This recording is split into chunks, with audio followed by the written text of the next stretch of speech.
Right. सो अब हम बात करते हैं रिजल्टेंट वेक्टर का डायरेक्शन कैसे निकालना है। तो मैग्नीट्यूड हमने कैलकुलेट कर लिया, अब बात है डायरेक्शन की।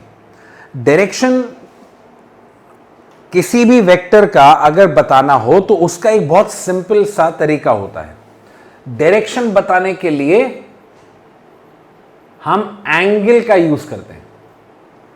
मान लीजिए मुझे किसी को यहां से कहीं पे भेजना है, तो मैं उसको कैसे समझाऊंगा कि आप कैसे ट्रैवल करो। मैं बोलूंगा यहां से आप 2 किलोमीटर सीधे जाओ, फिर वहां से 90 डिग्री लेफ्ट टर्न कर जाना, वहां से 30 डिग्री राइट में जाना। मतलब एक एंगल बता के हम उसको आइडिया दे देते हैं कि डायरेक्शन क्या हो सकता है। इनफैक्ट आप समझिए, अगर मुझे नॉर्थ ईस्ट बताना हो कि भाई किसी आदमी को अगर मुझे नॉर्थ ईस्ट डायरेक्शन में भेजना है, तो नॉर्थ ईस्ट एग्जैक्टली बीच में हुआ, तो मैं क्या बोलूंगा कि भाई आप एक काम करिए, ईस्ट से 45 डिग्री पे चले जाइए एंटी क्लॉकवाइज, या नॉर्थ से 45 डिग्री पे चले जाइए क्लॉकवाइज। तो डायरेक्शन बताने के लिए सबसे अच्छा तरीका होता है एंगल बताना। तो हम यहां पे भी वही काम कर सकते हैं कि अगर मुझे इस वेक्टर का डायरेक्शन, आर वेक्टर का डायरेक्शन बताना है, तो मैं कोई ऐसा एंगल बता दूं जिससे यह पता लग जाए कि उसका डायरेक्शन क्या है। जैसे सपोज ये एंगल फाई है, तो अगर मैं ये फाई एंगल कैलकुलेट कर लूं, if I calculate this angle phi, तो मैं बता सकता हूं कि आर वेक्टर का डायरेक्शन क्या होगा। जैसे अगर मैंने फाई एंगल निकाल लिया, तो मैं ये बोल सकता हूं ना कि भाई आर वेक्टर फाई वेक्टर से, आर वेक्टर ए वेक्टर से फाई एंगल पे है एंटी क्लॉकवाइज। तो अगर एंगल पता लग गया तो मुझे डायरेक्शन बताने में बहुत आसानी होती है। इनफैक्ट फिजिक्स में ऐसा बहुत बार होगा कि कभी भी किसी वेक्टर का डायरेक्शन बताना हो, राइट, तो हम लोग एंगल से बताते हैं। एंगल कोई भी हो सकता है, एक्स एक्सिस से, वाई एक्सिस से। नॉर्मली एक्स एक्सिस से बताया जाता है, बट एंगल हम कोई भी स्पेसिफाई कर सकते हैं इन जनरल। तो लेट्स सी ये फाई की वैल्यू कैसे आ सकती है। तो एक राइट एंगल ट्राइंगल है हमारे पास, इस राइट एंगल ट्राइंगल में लेट्स यूज tan फाई। तो tan फाई को लिख सकते हैं परपेंडिकुलर बाय बेस। तो परपेंडिकुलर कितना हुआ, b साइन थीटा, बेस कितना हुआ, a plus b cos theta, पूरा बेस। सो अगर मुझे थीटा मालूम है, a और b का मैग्नीट्यूड मालूम है, tan फाई की वैल्यू निकाल सकते हैं। I can use sine phi, any trigonometric ratio, depend करता है कि क्या गिवन है। तो sine phi perpendicular by hypotenuse, that is b sine theta by r। And similarly मैं cos फाई यूज कर सकता हूं। तो cos phi base by hypotenuse, a plus b cos theta, complete base by hypotenuse, that is r। So using any trigonometric ratio formula हम phi की value calculate कर सकते हैं। दैट डिपेंड्स कि इनमें से क्या गिवन होगा। तो sine phi, cos phi, tan phi, कुछ भी कैलकुलेट करके फाई कैलकुलेट हो सकता है। और अगर फाई मिल गया तो हमें डायरेक्शन मिल गया। अब ये बात क्वेश्चंस में बहुत यूज होगी। जब भी किसी क्वेश्चन में डायरेक्शन की बात की जाएगी तो ट्रायंगल लॉ से ये एंगल निकालना बहुत यूज होगा। इनफैक्ट आप ये फॉर्मूलेस याद रख लें, ज्यादा इंपॉर्टेंट है। ये तीनों फॉर्मूले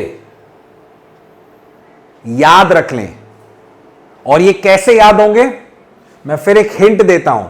ये जो मैंने ट्रायंगल बनाया है ना, ये ट्रायंगल आपके दिमाग में छप जाना चाहिए।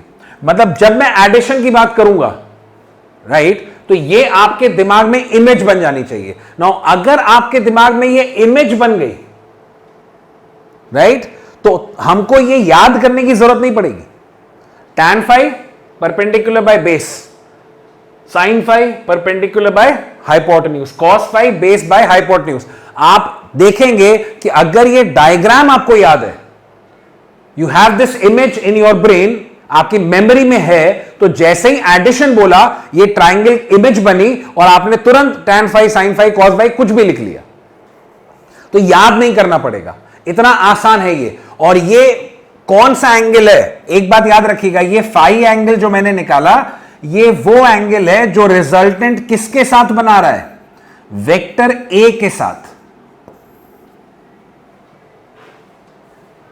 तो इसका एप्लीकेशन मैं आपको क्वेश्चंस में दिखाऊंगा कि कैसे हम इसको यूज करते हैं। फिलहाल एडिशन लॉ पहला हमने पढ़ा, ट्राइंगल लॉ ऑफ एडिशन की। हम ट्राइंगल लॉ से दो वेक्टर्स को कैसे ऐड करते हैं, राइट, और उससे रिजल्टेंट का अमाउंट या रिजल्टेंट का डायरेक्शन कैसे निकाला जाता है। अब आते हैं सेकेंड लॉ पे। दो लॉज हैं for addition. The second law is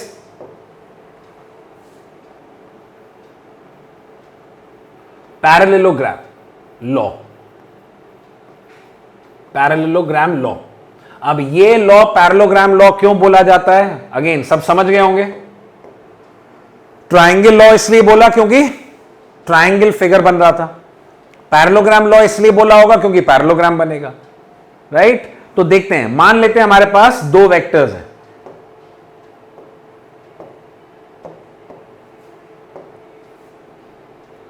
right. मान लेते हैं हमारे पास दो वेक्टर्स हैं ए और B.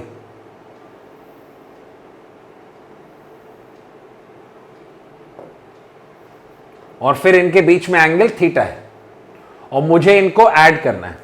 Now according to parallelogram law, ये एक और लॉ है ऐड करने का, लेकिन इसका मतलब फर्क नहीं पड़ेगा क्योंकि चाहे मैं इस लॉ से कैलकुलेट करूं या मैं ट्राइंगल लॉ से कैलकुलेट करूं, रिजल्टेंट की वैल्यू तो एक ही आनी चाहिए। तो अभी भी मुझे ए और बी को ऐड करना है, यानी vector A plus vector B equals to R vector मान लिया। अभी भी मुझे रिजल्टेंट वेक्टर निकालना है। पैरेललोग्राम लॉ क्या कहता है, ध्यान से सुनिएगा। अकॉर्डिंग टू पैरेललोग्राम लॉ, जिन दो वेक्टर्स को मुझे ऐड करना है उन दोनों वेक्टर्स की टेल्स को ज्वाइन कर लीजिए। ट्राइंगल लॉ से थोड़ा सा अलग स्टेटमेंट है, आंसर वही आएगा बट स्टेटमेंट थोड़ा डिफरेंट है। क्या है, दोनों वेक्टर्स की टेल्स को ज्वाइन कर लीजिए। मतलब मैंने एक वेक्टर ए ड्रॉ किया और इसकी टेल से दूसरा vector B.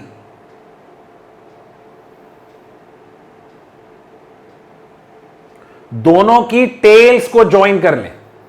This is A, this is B. तो ये एंगल हो गया थीटा जो दो वेक्टर्स के बीच में है। अब क्या करना है, इसके बाद वेक्टर ए के हेड से, वेक्टर ए के हेड से एक लाइन ड्रॉ करिए parallel to B. Vector A के हेड से एक लाइन ड्रॉ करिए पैरेलल टू बी, मतलब ये और ये lines parallel.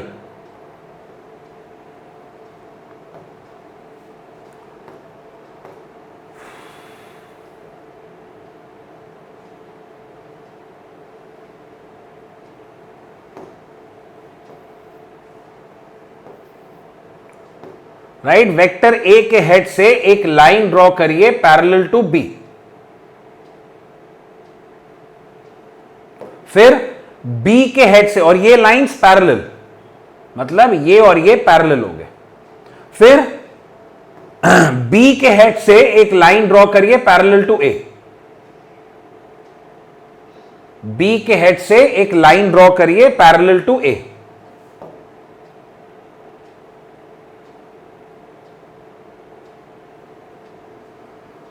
So that means ये और ये पैरेलल, ये लाइन और वेक्टर ए पैरेलल। तो पहले दो वेक्टर का टेल ज्वाइन किया, फिर वेक्टर ए के हेड से एक लाइन ड्रॉ करी parallel to B, vector B के हेड से लाइन ड्रॉ किया पैरेलल टू ए। अब अगर आप देखेंगे तो ऑपोजिट साइड्स पैरेलल होगी, तो जो मुझे डायग्राम मिला वो एक पैरेललोग्राम बना। Now according to the parallelogram law, इस पैरेललोग्राम का जो ये डायगोनल है, इस पैरेललोग्राम का जो डायगोनल है, ये है वो रिजल्टेंट वेक्टर। ये कहता है पैरेललोग्राम लॉ कि दो वेक्टर्स को क्या करिए, पहले उनकी टेल्स को ज्वाइन करिए, फिर एक वेक्टर के हेड से लाइन ड्रॉ करिए पैरेलल टू बी, फिर बी वेक्टर के हेड से लाइन ड्रॉ करिए पैरेलल टू ए, तो ऑपोजिट साइड्स हो गई parallel, it forms a parallelogram. इसका जो डायगोनल है this is the resultant vector, दूसरा डायगोनल नहीं, ये वाला डायगोनल। सी ये डायगोनल जो ए और बी के टेल से पास हो रहा है, समझिएगा, ये वाला डायगोनल रिजल्टेंट है, राइट? अब ये बात हो सकता है सुनने में लग रही हो, सर क्या बात बता दी, एकदम डिफरेंट सी बात है, नई बात है, लेकिन ये बात ट्रायंगल लॉ में पढ़ चुके हैं, ध्यान से देखिएगा। सी ये वेक्टर ए है, जस्टिफाइड, ये और ये, इन दोनों वेक्टर्स को देखिए ध्यान से, ये बी वेक्टर और इसको, ये दोनों लाइंस पैरेलल हैं, यानी सेम डायरेक्शन है। तो यहां पे अगर मैं एरो बना दूं तो ये वाला जो वेक्टर है, ये और ये वेक्टर इक्वल वेक्टर्स हो जाएंगे। क्यों? क्योंकि same direction, because lines are parallel, और मैग्नीट्यूड लेंथ भी इक्वल होगी। सो ये दोनों हो गए इक्वल वेक्टर्स। दैट मींस अगर ये बी वेक्टर है तो ये भी बी वेक्टर हुआ, ये तो रिजल्टेंट है अकॉर्डिंग टू पैरेललोग्राम लॉ। अब अगर आप इस ट्रायंगल को देखिए तो इस ट्रायंगल के अकॉर्डिंग ध्यान से देखिएगा, फर्स्ट वेक्टर, उसके हेड से सेकंड, फर्स्ट का टेल, सेकंड का हेड, ये रिजल्टेंट ही तो होता है अकॉर्डिंग टू ट्रायंगल लॉ। तो इस पैरेललोग्राम में जो ट्रायंगल बना वो किससे बना है? According to triangle law. तो इसका मतलब ये कोई नई बात तो हुई नहीं, ये सेम बात है। तो पैरेललोग्राम में ट्रायंगल लॉ ऑलरेडी है। तो ये जो पैरेललोग्राम लॉ में बात बोली जा रही है, ये ट्रायंगल लॉ से हम ऑलरेडी कैलकुलेट कर चुके हैं। तो इसका मतलब कोई अलग बात नहीं है ये। इनफैक्ट हमने दो ट्रायंगल बनाए थे, याद करिए, पहले ए को ड्रॉ किया था, फिर बी को, दूसरा ट्रायंगल बनाया था, पहले बी फिर ए। ये दोनों ट्रायंगल को मर्ज कर देंगे तो पैरेललोग्राम बन जाएगा। ये वही पैरेललोग्राम है। So this is nothing new. तो इसलिए हम लोग यहां से कुछ कैलकुलेट दोबारा नहीं करने वाले, क्योंकि जो ट्रायंगल लॉ से आया है वही यहां से आएगा, बिकॉज ये बना ही ट्रायंगल लॉ से है। तो ये है पैरेललोग्राम लॉ। इन पे क्वेश्चंस की प्रैक्टिस हम लोग नेक्स्ट लेक्चर में देखेंगे कि एडिशन पे कैसे हम लोग क्वेश्चन सॉल्व करते हैं using triangle law and using parallelogram law. But parallelogram law से कोई डेरिवेशन करने की जरूरत हमको नहीं है, हमने ऑलरेडी ट्रायंगल लॉ से कर रखी है, राइट? तो thank you everyone, this was the lecture on addition of vectors. Now the another lecture will be on the applications of addition of vectors.